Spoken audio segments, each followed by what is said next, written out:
Secretary Del Toro was sworn in as the 78th Secretary of the Navy on August 9, 2021. He was born in Havana, Cuba, and immigrated with his family in 1962. He was raised in the Hell's Kitchen neighborhood of New York City. He attended public schools and received an appointment to the United States Naval Academy, where he earned a Bachelor's of Science degree in electrical engineering. Secretary Del Toro was commissioned as a surface warfare officer upon his graduation in 1983. His 22-year naval career included a series of critical appointments and numerous tours of duty at sea, and later he held key administrative roles with the Secretary of Defense and in budget management for major government agencies to include the Department of Defense. Today, as Secretary of the Navy, he has responsibility for over 900,000 sailors, Marines, reservists, and civilian personnel, and has an annual budget exceeding $210 billion. Ladies and gentlemen, I present to you the Honorable Carlos Del Toro.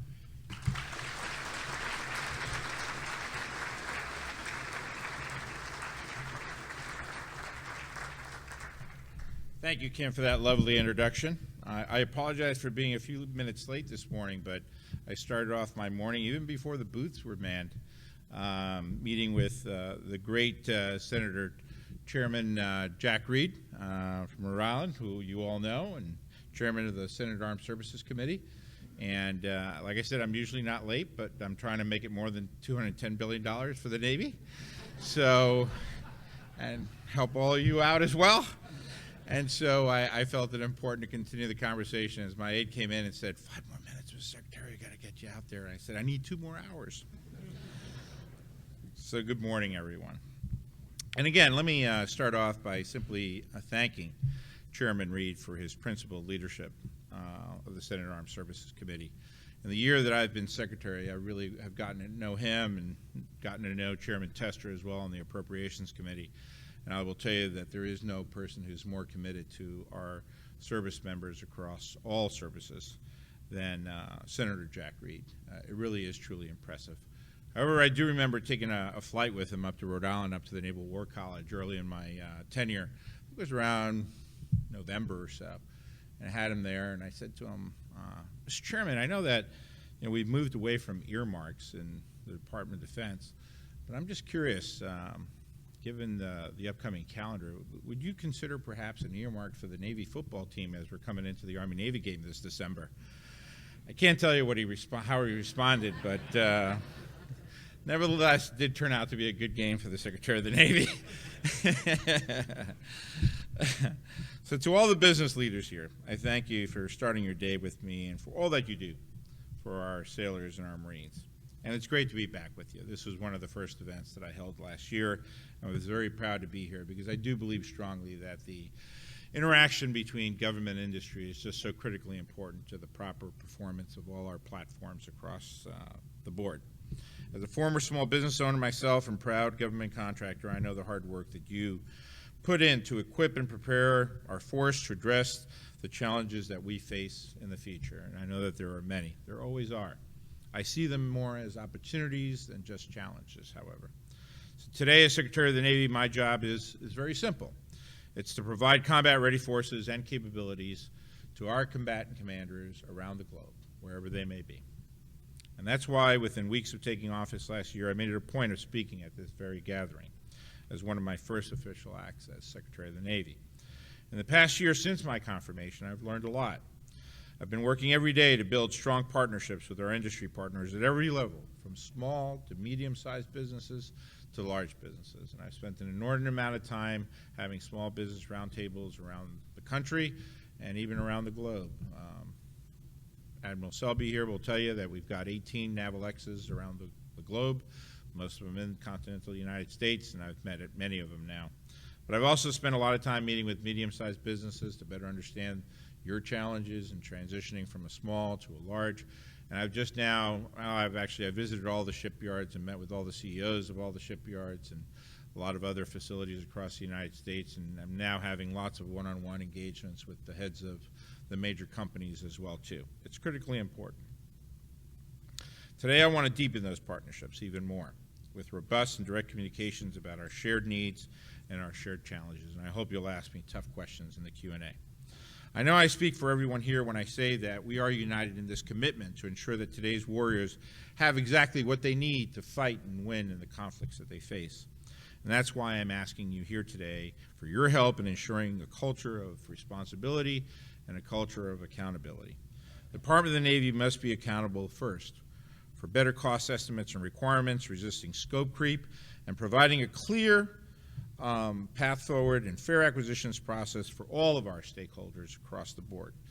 And our industrial partners, all of you, must also be accountable for delivering mission readiness products on time and on budget while meeting their small business commitments so that we can keep our innovative edge, as Kim mentioned earlier.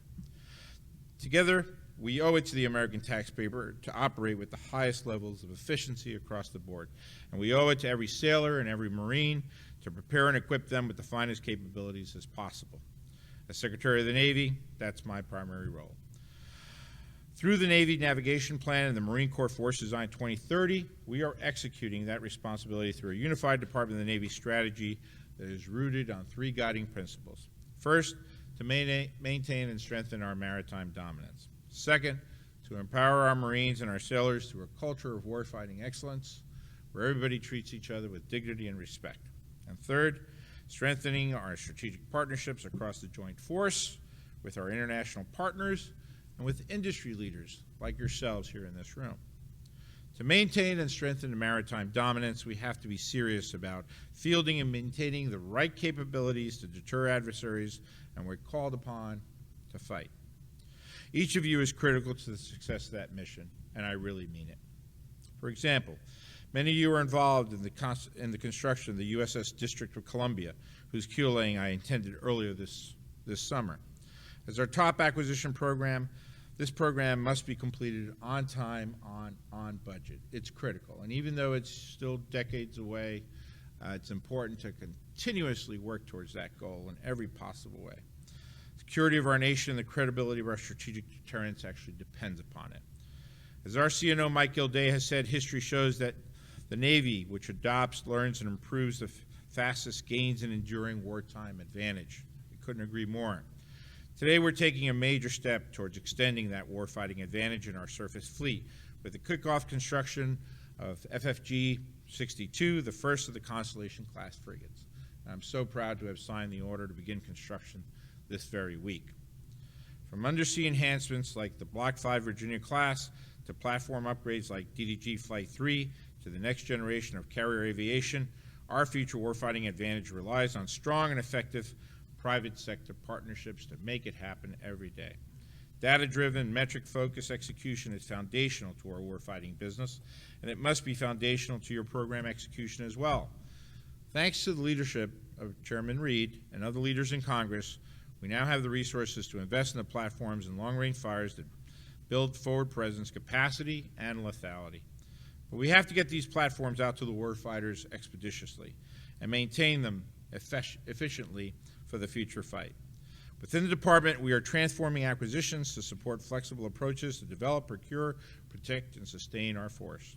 That includes better alignment in the department's gate review process and test and evaluation guidance for more unified acquisition policy. We're investing in maintenance and operational resources to ensure availability, readiness, and maximum capability of the most effective platforms. And these aren't efforts that we were just doing this past year. These are efforts that have been ongoing now for several years. And I'll tell you, for the first time in several years, we are actually being able to bring down the amount of maintenance time that we have on our ships and extend the lifetime of our F-18 ENFs well into the future. And I'm so excited by the progress that has been made. And to a large extent, I give tremendous credit to Admiral Lesher, our Vice Chief of Naval Operations, who's retiring just this Friday, for his efforts associated with Perform to Plan. We're making a lot of other internal changes to hold ourselves accountable for the maritime dominance that we require, and we need our industrial partners to do the same. Through our Performance to Plan initiative, we are improving the readiness of our submarines, ships, and aircraft, and updating safety procedures and certifications. So, for example, we implemented several steps to improve private sector submarine maintenance. This includes sharing naval sustainment system efforts between public and private shipyards to apply best practices and improve performance and execution. We have to think innovatively about the way we do things moving forward. I'm so thankful that I have 17 years of private sector experience to help me in that endeavor. So I know I was a program manager, I was in the acquisition workforce in the Navy, but those 17 years also taught me a lot about how to try to be as innovative as possible so you can make a difference. Hope is never a strategy, and if you just do the same things that you did in the past, it never turns out well. So across the surface fleet, we're expanding the use of data analytics to anticipate and solve problems before they happen, helping fuel a 44% reduction in maintenance delays since 2019. That just does not happen. That has happened as a result of a lot of hard work on the part of uniformed service members and on the part of a lot of contractors like yourself across the entire industry, and I thank you for that. To extend the availability of aircraft like the F-18ENF, we've reduced turnaround times through process improvements in critical phases like depot maintenance, and also addressed training and manpower shortfalls. We have implemented a rigorous approach to quality and personnel management, promoting a get real, get better approach across the entire Department of the Navy that's being fielded here into the fall. With the help of great partners like yourselves, we are building the best practices of commercial industry to improve our undersea aviation, cybersecurity, logistics, and fleet readiness. We must continue this momentum together, containing delays and costs while accelerating technical solutions for our warfighters. And that means that our people must be able to work together and understand each other at every level.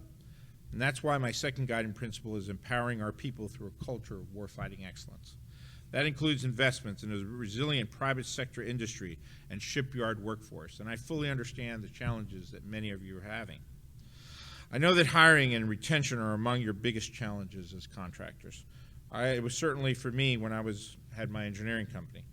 Smaller challenges were experienced during my time as pre-commissioning commanding officer at USS Bulkley, DDG-84, as it underwent construction in a shipyard, Pascagoula. Getting USS Bulkley christened and commissioned on time and on budget demanded all my attention and all that of the crew, overseeing every detail of construction alongside the shipyard. That's the hands-on sense of accountability and urgency that we need from everybody involved here in this room. I know that COVID-19 impacted your mission, and we are all still in the process of making up for that time, but we cannot falter. The stakes are simply too high. We need your input as we implement our 15-year submarine maintenance plan to improve workload forecasting and ensure a better balance of public and private sector work. We need your help to expand opportunities for our people to study, work, research, and innovate alongside their peers in the private sector and in our shipyards. From artificial intelligence to robotics to machine learning and autonomous systems, staying ahead of the competition is and always will be a team sport. Throughout my career, I have found that the best ideas come from organizations where everyone feels that their voices are being heard and are being valued. And that must also be true of our industrial partners as part of this team. So that brings me to my third guiding principle, strengthening our strategic partnerships, and a key element of that is expanding our universe of the contracting workforce, our supply chain. Together, we need to expand our base of capable and innovative businesses. We are increasing our in-person and virtual outreach through events like the 18 tech bridges that I mentioned earlier that we've established across the country and indeed across the globe. We're working with program executive officers, contracting officers, and program managers all across the Department of the Navy to identify new small businesses and set aside competitive opportunities when they are useful. And we are working to overcome the science and technology valley of death that creates delays between innovation and procurement. We've done a lot of good work, and there's a lot more coming, folks. These efforts demand your engagement and your participation. Let me know what is working, and let me know what we need to improve. The door is open, and believe me when I say that I am listening, okay? For the first time in a hell of many years, I've brought together all the POs and personally have spoken to them about different aspects of the acquisition challenges that we face. We began with small business engagement. We'll soon be meeting again as a group to talk about contracting issues across the industrial workforce. And it's a very, very useful engagement, and I need your participation. I understand how much we rely upon strong and transparent partnerships to protect our nation. I know the importance of consistent and predictable funding so that you can invest in your infrastructure and maintain a workforce with the critical skills that you need. And most of all, I understand how important it is to understand each other's motivations and each other's challenges as we work together to protect our nation. It all comes down to responsibility, accountability, and above all else, good teamwork. Because history has shown what can be accomplished when we work together and the consequences when we also fall short. 80 years ago, today, our Navy and Marine Corps was locked in a horrific struggle to control the island of Guadalcanal. It was a fight that involved every part of our naval force, but unfortunately, our submarines did not play a significant role during that struggle. As one example, every torpedo launched in that battle by the attack submarine USS Flying Fish failed to detonate. All across the Pacific, submarine commanders experienced the same problem, which was later revealed to be a flaw in the design of the Mark 14 torpedo. Mistakes on part of both the Navy and the private industry contributed to those failures. But to a submarine commander risking everything for a clear shot, it didn't matter who exactly was to blame. So while we remember the torpedo failures at Guadalcanal, let's also remember how the Navy and industry responded with urgency to fix those problems. And thanks to that cooperation, the torpedoes were corrected in time to make undersea warfare one of the most important strategic advantages in the latter parts of the war. So moving forward, let's work together today to anticipate the needs, solve the problems, and stay ahead of the threats. In every aspect of your operations, think about the sailor on the deck and the Marine on patrol. They are counting on our utmost efforts to ensure their readiness to fight today and to return home safely to their families. Let that sense of urgency drive your discussions today and your efforts after you return to your businesses back home. Let's work together and keep the lines of communications always open, starting right now. I am proud to work with each and every one of you, and I'm honored to serve as your Secretary of the Navy. Thank you. I'll now take your questions.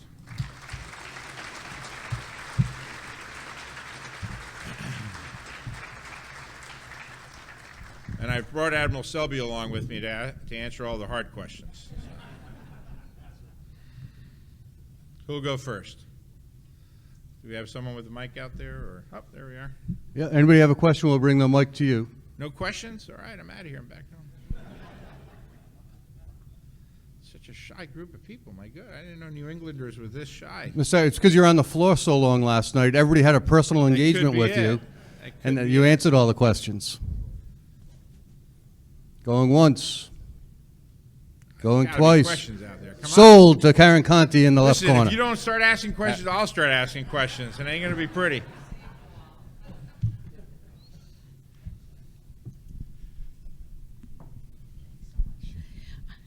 Secretary Del Toro, thank you. I'm Karen Conti from Epsilon Systems. We do a lot of ship repair work, and what we're finding is there's a lot of contract bundling that goes on, and it's hard to get to the smaller businesses sometimes. You talked about having a contracting summit. I was wondering if you could elaborate on that and how we can actually provide input to that. Thank you. Sure. So I'm starting to have these summits, and like I said, the first one was on small business competition, and we talked about where we were with regards to our goals and the challenges that each of the SysComs and different other organizations were facing in sort of meeting those goals. And so it's a really engaging, practical, honest, brutally honest discussion about what's working right, what's not working right. And the next phase of this will be to talk about contracting across the board, right? And what things are we doing well? What things aren't we doing well? Do we have enough of a contracting workforce? Do we need more contracting officers, junior contracting officers? How are we going to train them to get them to where they need to be, right? We all know that there's been deficiencies in the past that prevent us from being able to take contract actions on time, whether it's a small company or medium company or a large company. The bigger the contract, the longer sometimes it takes to execute those contract mods and all those sort of things. Right? We also want to make those contracts as effective and as efficient as possible. And we shouldn't just have one model to fit all requirements. And you've got firm fixed price contracts, you've got time and material contracts, you have cost plus fixed fee and several other variations of them, right? And those are all tools in the toolkit that the contracting officer and the program manager should be able to use effectively to meet the specific circumstances of their particular contract action, right? So in some cases, it might make sense to do a firm fixed price contract. In other cases, it might make sense to have both combined time and material and for firm fixed price contract working together for base core of services, but then allowing more flexibility to create options downstream, right? In other cases, it may be cost plus fixed fee. With regards specifically to bundling, I'm not a big fan of bundling. I feel that we need to take a look at all our contracts and make sure that they're properly structured, because I believe that competition is the key to success for a proper return on investment for the American taxpayer. The more competition we have, the more likely we're going to get a better value out of that effort, right? And so we're going to be looking at, debundling some contracts where possible. But in other cases, it does make sense to have a bigger combined integrated effort, right? You're building an aircraft carrier, you need a real integrator there to keep things together, right? So we're going to be looking across the spectrum to see how we can draw that right balance and compromise amongst all those different, sometimes competing interests, you might say. Does that answer your question? Absolutely. All right. There we go. Mr. Secretary, good morning, and thank you for your remarks. My question is on international. Every government leader, every service leader talks about the importance of us expanding and building international partnerships. But the obstacle, of course, is with the State Department primarily and ITAR. Can you just talk about what you see as the obstacles? What can we do? What can you do in the service to overcome them? And could you touch on AUKUS a little, too? AUKUS, what's that? Yeah, no, look, in my role as Secretary of the Navy, it's really important for me to help the Secretary of Defense build as many strong alliances across the world that we can. And so I probably spend maybe 20% of my time traveling both domestically and internationally. I don't do an enormous amount of it, but what I do with a tremendous amount of purpose. So I've taken 3 trips to Asia already, where I've visited Japan, Korea, the Philippines, Singapore, Thailand. All those key allies that we need to build a far more stronger relationship with, right?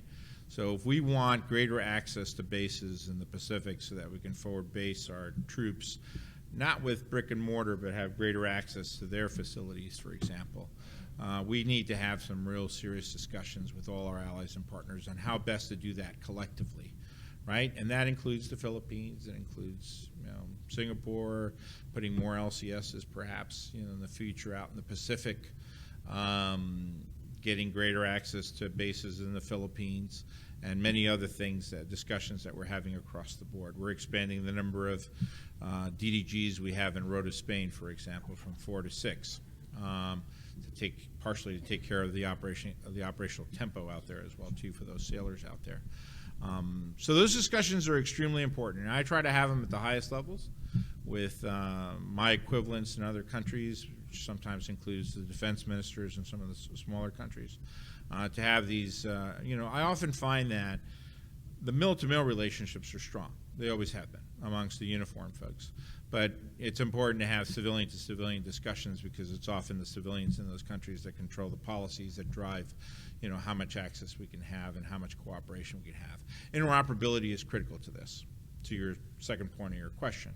I'm always overemphasizing the importance of having, being able to build these interoperable systems, concepts of operations, as well as interexchange, so we can actually become interexchangeable, right? So we're seeing far more cases. The Ford is deploying here soon, and we have ships from other nations that are actually deploying as part of the carrier battle group. We've been doing that now consistently for several years. That's critical. When people talk to me about 355 ship Navy, I talk about a 500 ship Navy made up of all the navies of all our allies and partners working together to deter China and Russia from doing what it wants to do. And whether it's in the Baltic, whether it's in the Mediterranean, or whether it's in the Pacific, we have the allies to work together to make that happen. But that relationship is just incredibly important, and it involves the industrial base. So yes, so it's important to have those international exchange agreements. Those defense exchange agreements, the ITARs is a problem. We need to try to, make it less bureaucratic in order to be able to exchange more of that data, more of that technology. Yet at the same time, these countries have a responsibility to protect that data, to protect that technology from falling into places that it shouldn't fall into. And there are some countries that are better at it than others, but my perception is, in my discussions with allies and partners, is that they're all striving to become better on the security side of things as well, too. So does that partially answer your question, Admiral? Thanks. All right. Mr. Secretary, we have one last question. Okay. Joe Donovan. Mr. Secretary, thank you very much for your time here and the time you spent coming up. You mentioned the visit you had with Chairman Reed, so all of us appreciate that. You may have also heard that this region has been referred to as the Silicon Valley of undersea technology. In order to get there, you referred to it earlier, companies and entrepreneurs need funding that come from programs like the SBIR and some of the other programs that have been created, like the Mission Management Pilot Program, that sort of fill that funding in the Valley of Death. Less a question, but maybe sort of your reflection on the need for programs like SBIR and similar programs to keep this innovation going, to address the needs of I'm fully committed to it, and I couldn't Thank support you. it more.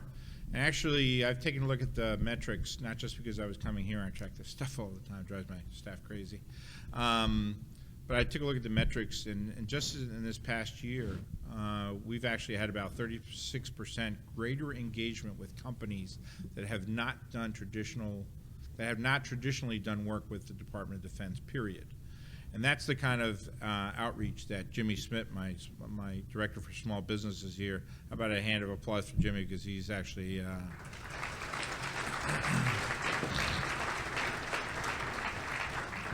I had him in my office the first week, and after we had a pretty robust discussion, and he got his roller skates on. He already had them on, but after he supercharged them, I asked him, Jimmy, when's the last time you met with the Secretary of the Navy, just to get a sense of, how often should I be meeting with Jimmy and engaging him? And he said, never.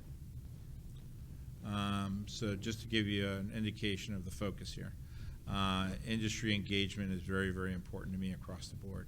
And those SBIRs are critical for companies, small companies with really great innovative ideas, to be able to get them into phase 1, 2, and hopefully eventually phase 3, which is what we're trying to work on.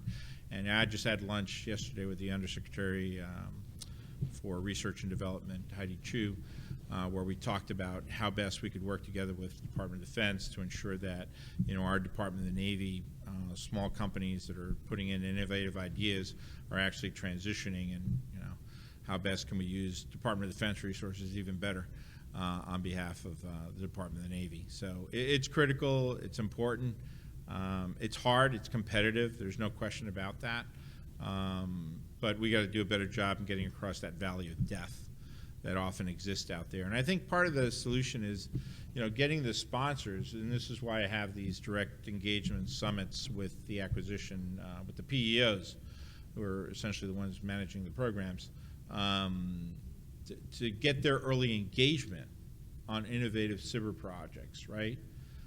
So that they can become engaged early in phase 1, so they could be with monitoring these ideas as they get to the transition between phase 2 and phase 3.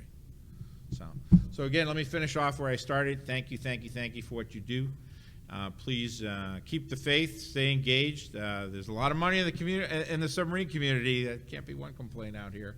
But it's important. It is our #1 acquisition priority. Columbia, keeping Virginia on track, making sure Virginia payload module gets built the right way.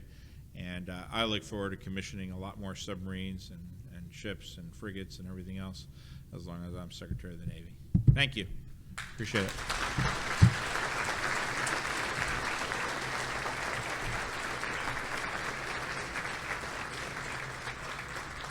Thank you, Mr. Secretary, and again, thank you for being so generous with your time. With that, folks, we're going to take a short break. We're back here at 9:30, but we can't be any more generous with the Secretary. He needs a quick exit, so please just let him get out and get to his car. He won't ask that. I'm asking that. So please let him make a run for it. Thank you, sir.